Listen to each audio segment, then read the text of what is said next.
Aunt, you don't have to push yourself to come to the wedding next week. It's okay. That's what Emily said to me while she was taking care of me at my house after I got discharged from the hospital. I'm planning to have a caregiver come to assist me in the future, but the application at the office hasn't been approved yet, so for a few days, people like Emily and Susan's husband will be coming over to my house in turns. I was unsure of what to answer Emily. I wondered if me attending the wedding would be a nuisance, and I was reluctant to make people feel awkward out of concern for me. It's a shame that she lost her sight, but there are convenient tools nowadays that allow her to live quite normally. She just lost her vision and about the wedding. It's okay, you weren't seriously injured in the traffic accident, and you can move around now. You want to see my daughter's big day, right? Oh, right, you can't see. I couldn't see what kind of expression Susan had on her face, but I felt she was desperately trying to suppress her laughter, and anger welled up inside me. I stood up and said to Susan, "Take me to the bathroom," and she grabbed my arm and pulled me toward the bathroom. I was angry at Susan. But I felt that if I showed it, it wouldn't be right, so I let her lead me by the arm. On the way, I accidentally kicked something soft. I heard Emily's small scream of Bella from behind me, and she was doing something at my feet. Oh dear, what are you doing? You kicked Bella because she was at your feet. You have to be careful how you walk since you can't see. I had felt like I kicked something soft, but Bella wasn't the kind of dog to bark or run away when people approached. Oh, and look at what you're wearing, sis. You've got a lot of wrinkles in your clothes. It's hard to manage your appearance when you can't see, right? In a world where I couldn't tell light from dark, I had a feeling Susan was smiling. I tried not to show my frustration and, trembling with anger deep inside, I choked out, "I'll go to the wedding. My name is Jennifer, 56 years old. Living the single life by choice, embracing my freedom. After work, I cook for myself, hit the gym, or dive into a good book. On days off, you'll find me at the movies. I reckon I'm leading a pretty fulfilling life. But, my sister Susan, who lives nearby, doesn't quite see it that way. She sometimes says things that seem to belittle my lifestyle, which bothers me a bit, but I think we have a good sisterly bond overall. Susan occasionally drops by my apartment unannounced, rummaging through my fridge and taking whatever she likes. Being 6 years younger, I've always doted on her, but as we've gotten older, she's become increasingly presumptuous. Still, Susan has her own family and financial struggles, so I've decided not to make a fuss about a little extra food from my fridge. Then one day, Susan showed up at my place with a white dog, without any prior notice. This little one's name is Bella, isn't she cute? Susan said, showing me the small white chihuahua in a little cage. The chihuahua flicked its large ears and glanced at me with its big eyes before quickly looking away and curling up. I vaguely responded, "Sure." To be honest, I'm not much of a dog person.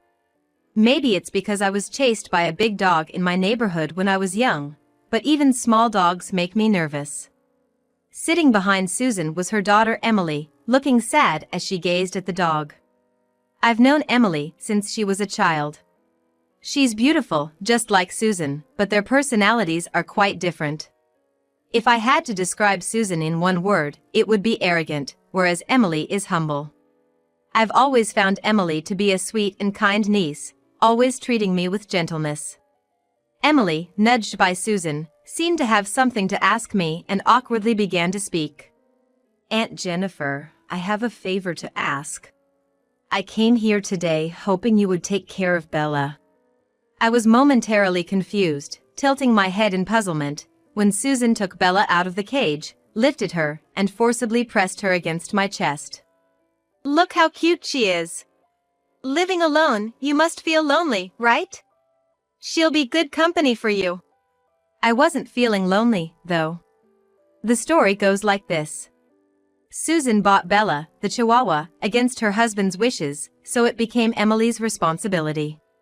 But Emily is getting married soon and will be leaving home. She wants to take Bella to her new home, but her fiancé is allergic to dogs and can't keep her. Susan's husband is a kind man, but he's often away on business and can't take care of the dog. Why don't you take care of her, Susan? Just for a week, please, just for 1 week. I sighed softly. I could see right through Susan's plan to leave Bella with me indefinitely, but I felt sorry for the puppy that was so unwanted and reluctantly agreed. Emily repeatedly said, "Thank you, Aunt Jennifer," while she looked at Bella with a reluctant gaze and stroked her head. Keep next Sunday free, okay? I have a bunch of dog stuff at my place like a dog crate and other supplies that we'll need to bring over. I'll pick you up in my car and we'll transport them to your place. After Susan and Emily left, I noticed Bella trembling slightly on the living room floor, so I turned on the heating. Even as the room warmed up, Bella continued to tremble, staring at me with big, wide eyes. Are you shaking because you're scared, not cold? Well, I'm a bit scared of you too, so I guess that makes us even, right? While I was preparing Bella's food in the kitchen, she sat still, watching my every move. Every time I moved, she'd turn her little face to follow me, her big eyes tracking my movements. But Bella remained sitting on the floor, never coming close to me. As night fell and I placed an old cushion near Bella, she weakly tried to climb onto it. Casually watching her struggle while I watched TV, I finally realized why Bella had been sitting in the same spot all day. I see. I picked up Bella's small body and placed her on the cushion, where she contentedly buried her face and eventually fell asleep. There was a subtle issue with her hind legs, not visible at first glance. Either born with a disability or unable to walk and climb properly, Bella required special care. The realization that Susan had left me with a dog needing extra attention without explanation irked me a bit, but I also understood that it would be hard for Emily, about to get married, to take care of her. Despite being a person who disliked dogs, I found myself able to touch and hold Bella, a quiet and well-behaved dog who never barked. When I returned from work, Bella would be sitting on the cushion, waiting for me with her big, dewy eyes. She didn't wag her tail to welcome me home. Just sat and watched me, emitting a mysterious aura that was hard to read. Day after day, being gazed at by those big eyes, I found myself gradually drawn to Bella. Then, as time passed and Emily's wedding day approached, something happened on a sunny day. I had an accident and shards of glass from a shattered windshield entered my eyes, leaving me blind. I was bedridden in the hospital, but when I regained consciousness, I had no idea where I was, let alone that I was blind. I wondered why everything was so dark around me, and eventually, after a doctor's explanation, I understood that I was blind, which left me uncontrollably trembling. It felt unreal, like something out of a dream. In a world where I could see nothing, I confirmed my own existence by touching my fingers one by one, inexplicably overcome with sadness. Being single with no parents, Susan and, more so, her husband and Emily took great care of me during my hospital stay. My boss and a few colleagues visited me, asking generic questions like, "How are you feeling?" "I can't work together anymore with my current condition, so please let me resign." When I said this aloud, the atmosphere seemed to be enveloped in calmness, and I felt a slight weight lift off my shoulders. Susan's husband patiently explained how I, now disabled, would receive support and live my life going forward, and promised to continue helping me. "Aunt Jennifer, it's okay if you can't make it to the wedding next week. Don't push yourself." Emily said this to me while she was taking care of me at my house after I was discharged from the hospital. "We're planning to have caregivers come, but since the application hasn't been approved by the office yet, for a few days, people like Emily and Susan's husband will take turns coming to my house." I was torn about what to respond to her. I wondered if my attending the wedding would be a bother, and I was hesitant to make them feel awkward out of concern for me. I could feel Susan bustling around me. Working as a caregiver, she has experience with people with disabilities. Apart from taking care of my daily needs, she was very knowledgeable about disability applications and support from the office, and I was grateful for her help in many ways. However, being familiar with disabilities both personally and professionally, Susan sometimes spoke to me in a rather harsh manner.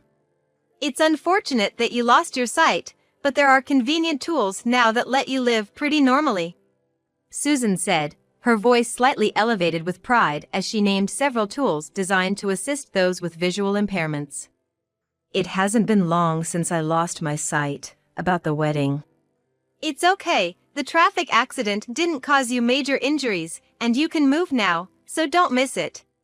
You want to see your niece's big day, right? Oh, you can't see. I couldn't see Susan's face, but I sensed she was trying to suppress her laughter, and anger welled up inside me. I stood up and said to Susan, "Take me to the bathroom," and she grabbed my arm and led me there. Having lived in my house for many years, it's frustrating that I can't even navigate it now without sight, unable to figure out where I am without help. I was angry at Susan. But I felt that showing my anger wasn't the way to live, so I let her lead me. Along the way, I accidentally kicked something soft. Behind me, Emily exclaimed, "Bella." She was doing something at my feet. Oh no, what are you doing? You just kicked Bella because she was at your feet. You have to be careful with your steps since you can't see.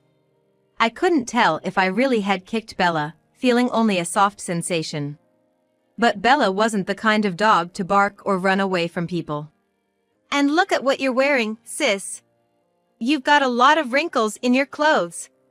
It's hard to manage your appearance when you can't see, right? In a world where I couldn't tell light from dark, I felt like Susan was smiling. I tried not to show my frustration and, trembling with deep anger inside, I squeezed out, "I'll go to the wedding." Hearing this, Susan sounded pleased, thanked me, and then said she'd like me to give a speech at the wedding too. She was getting excited about making the wedding a touching event, where her visually impaired sister would come to celebrate. Emily and Susan's husband tried to stop her from making unnecessary arrangements, but Susan was too excited. Listening to her, I decided to share a bit of my pain with her. I grasped Susan's hand tightly and smiled, "I hope it's a beautiful ceremony." After that, I began visiting the hospital regularly for rehabilitation, receiving psychological support to adapt to my vision loss. They suggested using assistive devices and technology to enhance my quality of life as a person who was completely blind. I was particularly intrigued by the mention of braille labels, braille watches, and voice recognition technology that could operate various devices. I also started desperately practicing to get a feel for things around me, aiming to learn non-visual methods and techniques for daily activities like housework, shopping, and cooking. I was training hard to navigate freely around my room, but sometimes I still accidentally kicked Bella. When I lost my sight, Emily had said she would find a new home for Bella, but now Bella's presence had become a source of emotional support for me. "No, please, Emily, let me take care of her." "But you're going through a tough time yourself, and this dog has her legs." "I know. But I really want to be with her." On lonely nights, I fumble to find Bella and hold her close, then we both crawl under the covers together. I've started to fall asleep gently stroking Bella's quiet, non-barking, and non-aggressive back legs. Both Bella and I have our disabilities, mine in vision, and hers in her legs. I can't prepare her food anymore, or take her for walks in my arms. On the other hand, the chances of Bella becoming a guide dog are slim. She can barely walk properly and hasn't barked even once. Feeling as if neither of us is needed by the world, I hug Bella's body tightly, overwhelmed with loneliness. One night, when rain started pouring, the sound of it pattering in my ears kept me awake. I buried my face in Bella's body, focusing on her heartbeat through her warm fur, and finally found peace to fall asleep. On the day of Emily's wedding, I decided to head to the venue with a guide called an escort assistant, whom I usually rely on. "All right. I'll see you later then," I said, leaving the escort assistants behind and using my white cane to make my way to the entrance of the venue alone. Once a staff member at the venue guided me to the waiting room. Susan tapped my shoulder and said, "Wow, you made it here without falling over." "Today, I want everyone to be moved by your appearance, sis. Can you talk about how you've been adapting to your new situation with the support of many people?" "Adapting to a new situation?" "Yes, just like Emily and her husband are starting a new life. Say something like you've been inspired by their new chapter, and I'll wrap it up. As I remained silent, Susan moved away and then returned, placing a small glass in my hand. "It's alcohol," she said, to which I immediately pushed the glass back, saying, "No, thanks." I hadn't had a drink since losing my sight. Not that I dislike it, but I just never felt the urge to drink. Susan forcefully pushed the glass back towards my chest, saying, "It's rude not to drink at a celebration," then leaned in close and whispered in my ear. You know, sis, don't you think disabled people are like caterpillars? What? They look unpleasant, and if you touch them carelessly, you get hurt. You have to prove that you're a harmless caterpillar to live from now on. Chills ran down my spine. Susan quickly said, "Maybe that was too much," and laughed, tapping my shoulder, almost making me drop the glass.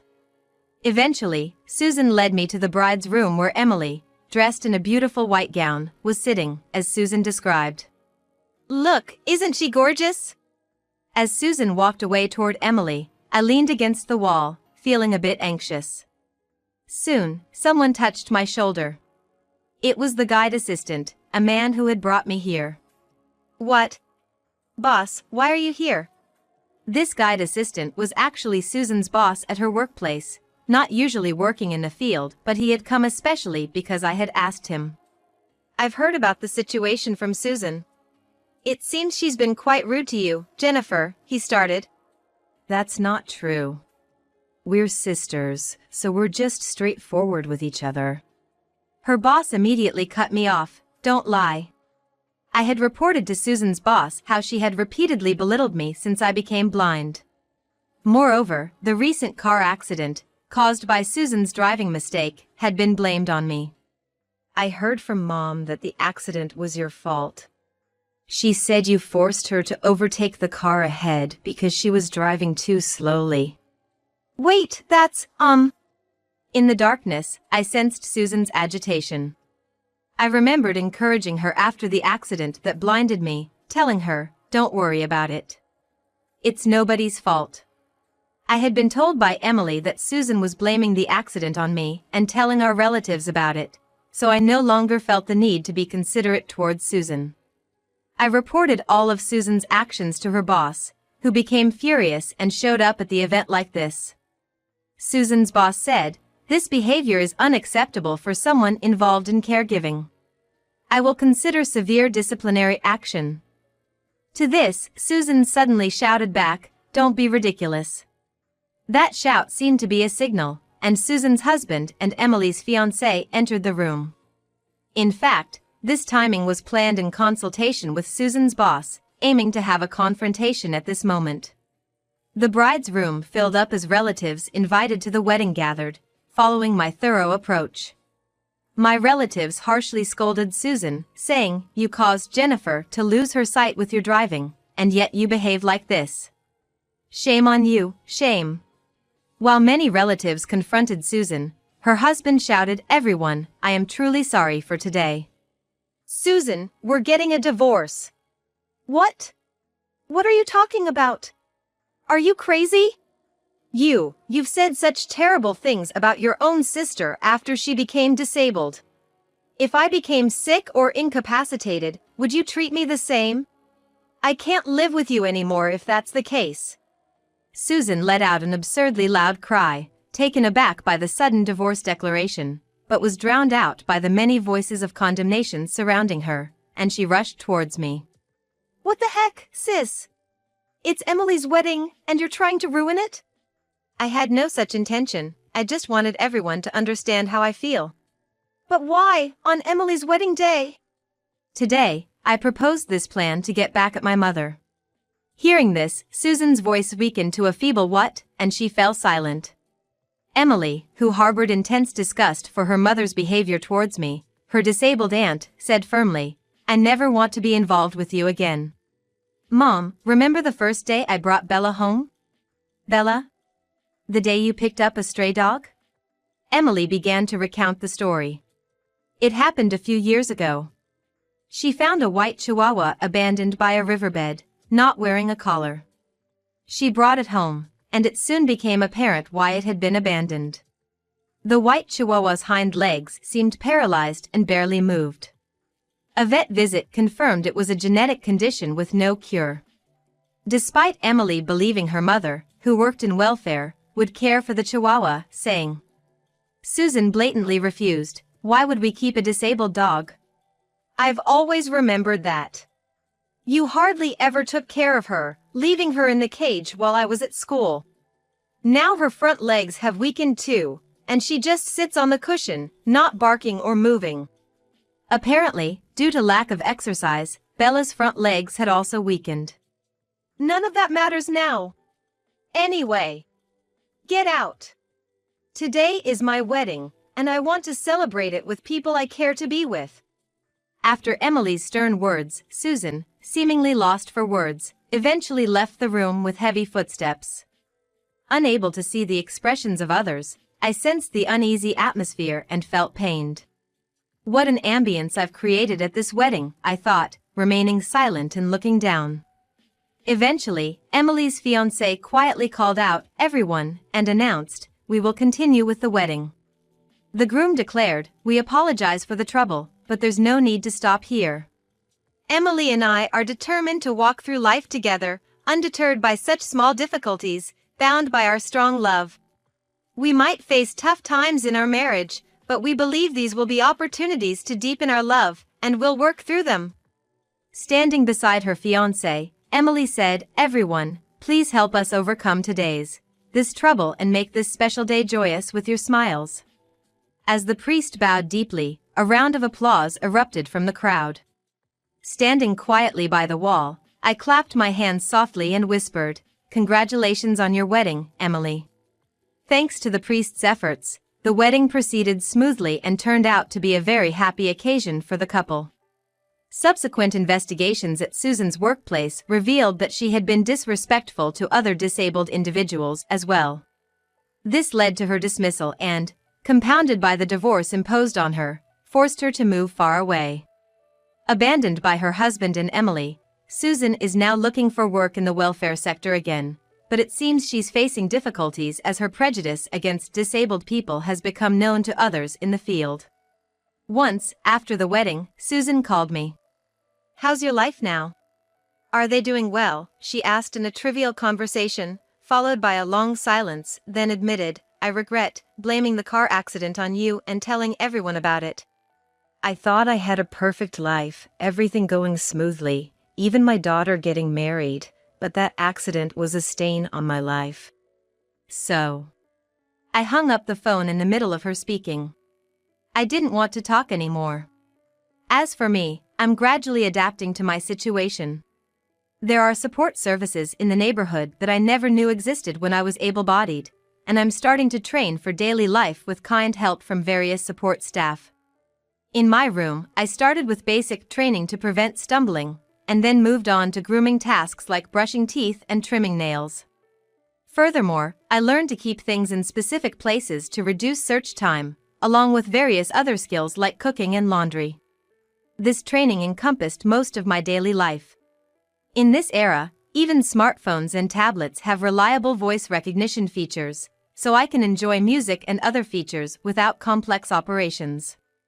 Sitting in a chair, I slowly close my eyes, letting the soothing music permeate my heart. Something fluffy crosses my bare feet. Reaching down, I feel a lick on my fingers. I reach out, trying to find the dog I expect to be there, but Bella isn't there. Reluctantly, I lean back in the chair, and then Bella lets out a soft whimper, a sound I had never heard from her before. It takes me a few seconds to realize it's Bella's bark, and as I stand up, she whimpers softly again. I follow the sound of Bella's whimpers to the window. After feeling around and picking her up, I touch the curtain and feel the warmth of the sun on my cheek. "It's a nice day, isn't it?" "Yes, let's go for a walk together." Holding Bella, I open the front door. And the warm sunlight pours down on us.